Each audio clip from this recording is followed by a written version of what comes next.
Yo, what is up, everybody? It's Peace. Hi, welcome to another video.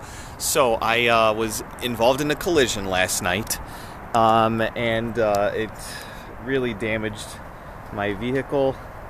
I was at a red light and I was rear-ended. So there's the damage to the bumper.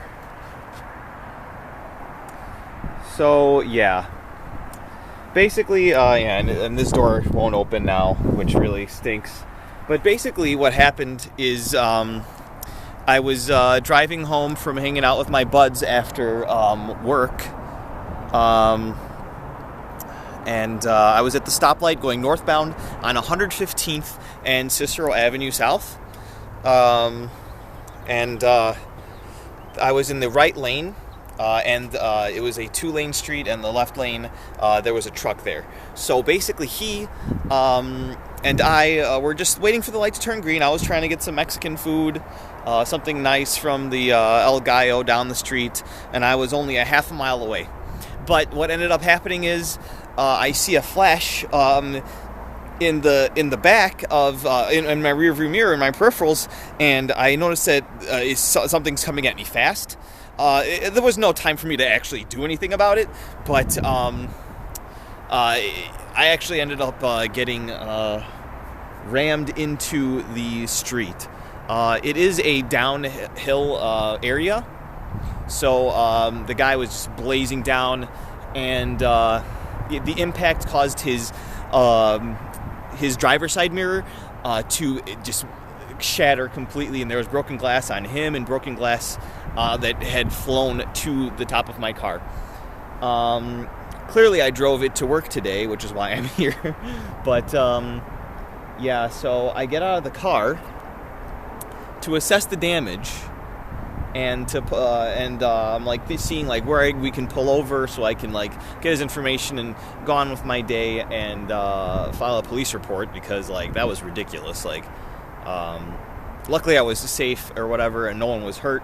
But when I got out of the car, I see him just driving a little too far away to pull over, and I quickly realized that he was not going to stop.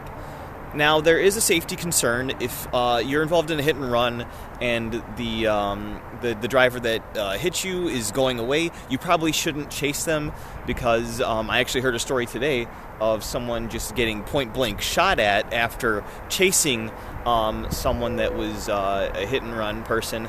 But the way that he was driving away and swerving, and the fact that he wasn't able to even remotely slow down his car when he collided with me going down that hill, meant that I believed that he was intoxicated enough that I could feasibly catch him. And it was. So I got back in my car and I drove after him.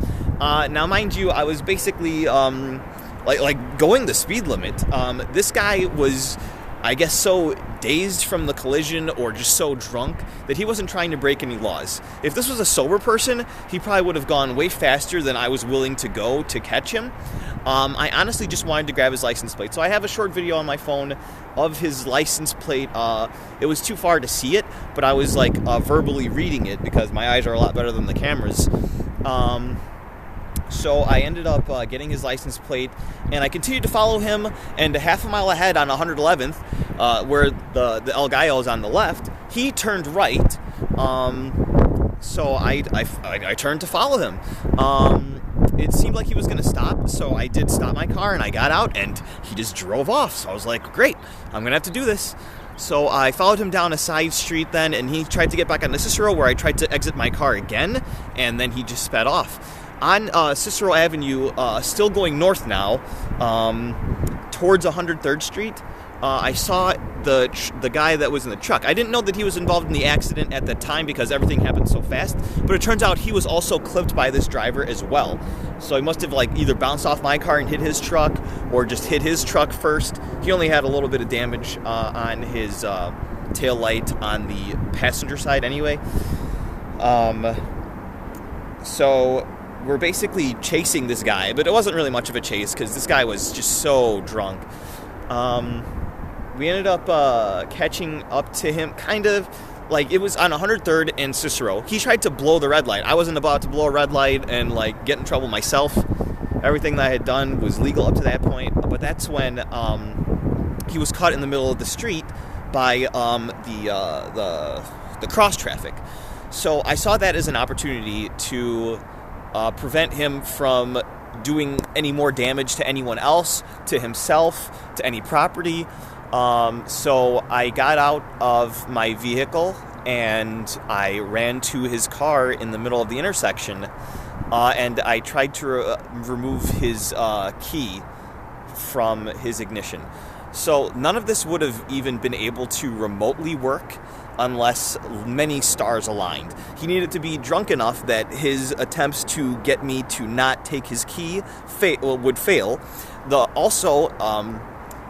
He needed to have his driver's side window completely shattered by the impact for this to work. And then also those were the two conditions. So I was able to get onto his car, and then I looked him dead in the eye, and I was like, I was just so angry. I was so mad at this guy for ruining my night like that. Because it was already late, and I wanted to just eat some food and then go home and sleep. I had a long day. I haven't been getting enough sleep lately, and that's my fault, but this was an unexpected event. So I ended up trying to get the key out of the ignition, but you can't take a key out of an ignition unless it's in park. So I realized that, and then I put it into park, just like right in front of him. He's like he's like that drunk. And then I took the car keys out of the ignition, and he was like, "Give me my car keys back." And I was like, get out of the car. Like, I can move your car for you, but I'm not going to let you drive anymore. So then I actually just walked away with his car keys because he wasn't going to move, and I was just like, I'll just leave you in the middle of the street then. So I ended up just walking to the gas station that was at the corner, and then that's when I met up with the guy that had the truck that also had the damage from the collision, which I didn't know until at the time that I saw him there. I was like, oh, I didn't know he hit you too. I thought you were just being a good Samaritan and following along to catch him. But yeah, so that happened, and the police came actually pretty quick. It was actually Oak Lawn Police, but the collision happened in Alsip, so they had to call them to come over because it was out of their jurisdiction. So the driver and the other driver that was in the truck and I were talking to the police and giving our account of the story, and the police officer commended me for getting the key and removing it from the vehicle. I was honestly under the impression that I could get in trouble for that, but it was I didn't hurt anybody. I was just basically making it such that he wouldn't hurt other people, I guess. You're definitely not supposed to chase people and stuff, but since everything was going, there weren't any laws being broken besides him leaving the scene of the crime and driving under the influence of alcohol, way gone. He was gone. So he ends up getting arrested. We filed police reports. I just filed a claim with his insurance company. But yeah, the good news is no one got hurt. And the second good news is that he had insurance. So the thing that sucks is my car is a 2012 Hyundai Accent. I love this car. It's the first car I bought ever. That was my own. And yeah, I don't know how much it's worth. I was looking on Auto Trader, and it's around $7,000 to $8,000 for comparable vehicles. But the damage is looking really bad. Some people are telling me that it's going to be over $7,000. If it is, they're going to total my car and then either just write me a check or whatever, or I don't know. I don't know if they're going to be able to fix this, and that's really concerning. I'm not shaking up or anything. It's just really cold out here. It's really concerning to me because I don't want to just have a situation where I was at the wrong place at the wrong time, and now I have to buy a new car. Because with the $7,000 check, or $4,000 I've heard actually, because some places are offering me $4,000 for my current car, for that low amount of money, I can't get another car that's drivable like this. This car is completely fine, and I'm just a little stressed about that. But I thought that was kind of a cool story. I got to chase someone and then jump onto their car and remove their car key and leave them in the middle of the street.